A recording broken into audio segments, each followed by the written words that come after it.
Welcome to our first episode of Candid Talk. Here together we'll explore and present our thoughts on varying topics. I am Sayed Omar with my fellow Mr. Ahmed Jamil.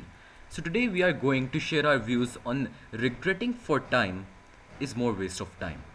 I think that we can all agree that regret is such a thing that we all go through. If you're a human being, it's absolutely fine to have myriad of regrets all the time. Now, when this aspect of regret is applied on your past, of how productive our past was, there is a steep increase of this complex in the people in their 20s and 30s. They often think about how did they slaughter and slaughter all day long in their teen years. They observe their past selves' lethargic behavior and how they spent the prime time of their life being unproductive. They think about the times of their prolonged procrastination sessions, of how they binge watched this Netflix series while their college essay was due right around the corner, or how they delayed their final year exam prep sessions and how they ended up scoring a grade that was a little bit unexpected. But what they don't realize is that what happened in the past is now in the past, right?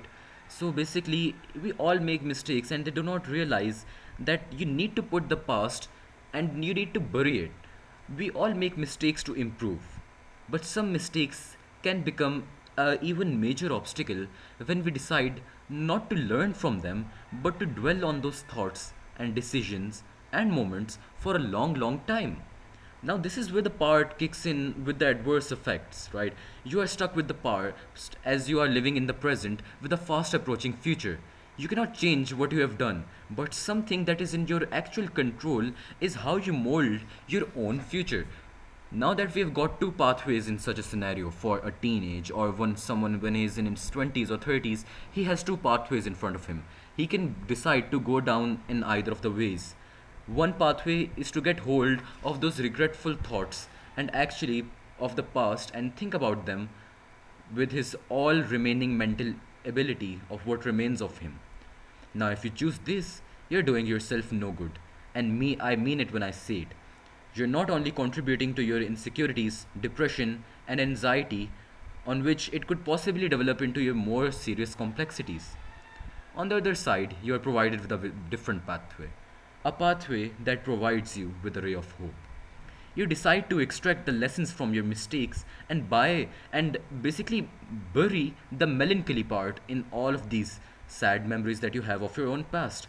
You say that it was a new me and now it's a new day and I'll finally decide to change my future and that the past can never be a burden upon me and it can never hinder my possibilities and my potential and it can never actually stop me from building a new future for myself.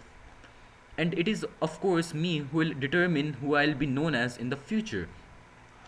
I've encountered a few college graduates. They mostly opine that they are in some of like college debt or something, and they're always struggling financially. Those young lads would rather gossip all day long and would rather literally complain about their current scenario than do something about it. Go get a job, brother. Go get an internship. Go for the freelancing options. Invest in cryptocurrency or something. Start small, dream big. Because if you do not let go of your past mistakes, it would absolutely be the perfect recipe for disaster. And I'll surely can guarantee you that it would lead to no good. Take the advice of a 15-year-old and just stop.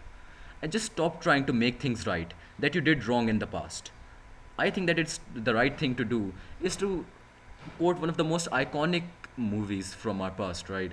Master Oogway once said in Kung Fu Panda that history is yesterday is a history, tomorrow is a mystery, but today is a gift. That's why we call it present. Your story may not have such a happy beginning, but it does not make you who you are. It is the rest of you who you choose to be.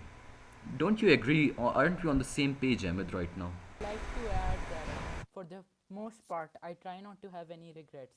I try not to keep myself in the past, but sometimes I slip into a ride down memory lane. Do you even remember things that you haven't thought about for a long time? Your suppressed memories come back all of a sudden, and now your mood is suddenly affected.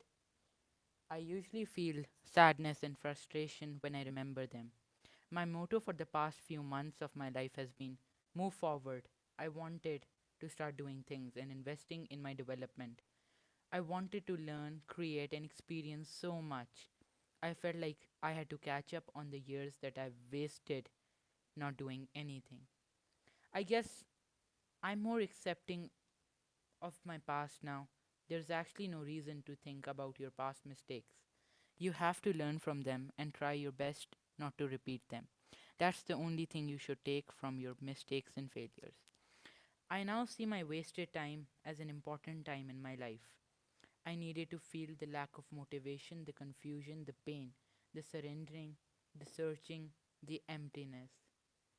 All those emotions and experiences made me the person I am today.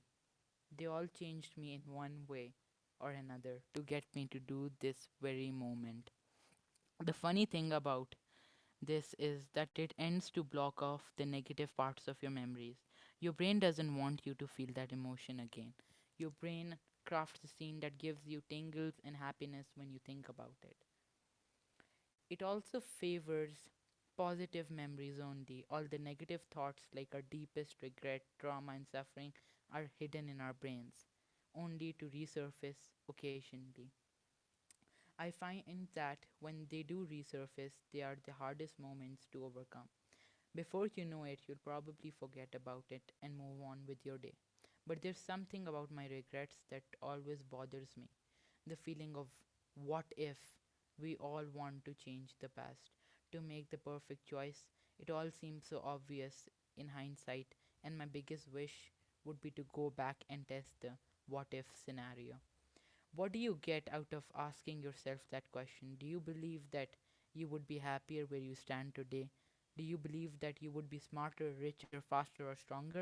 Do you feel better when you imagine the hypothetical scenario that will never ever happen again? It's very sad to think about it, really. But facing your regrets is a good way to learn about yourself.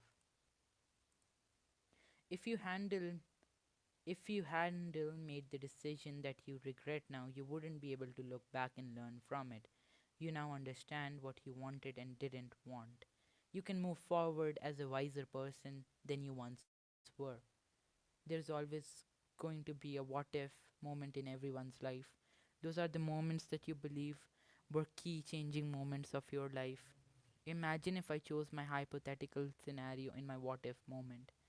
Would I be sitting here in this exact chair writing or telling this podcast?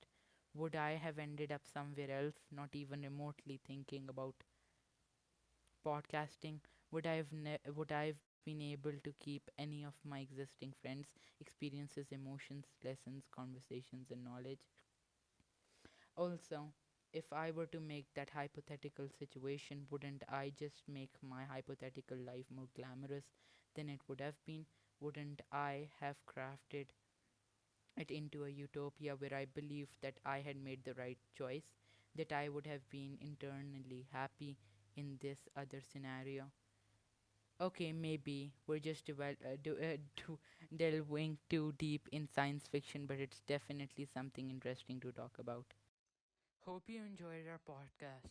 Thank you for listening.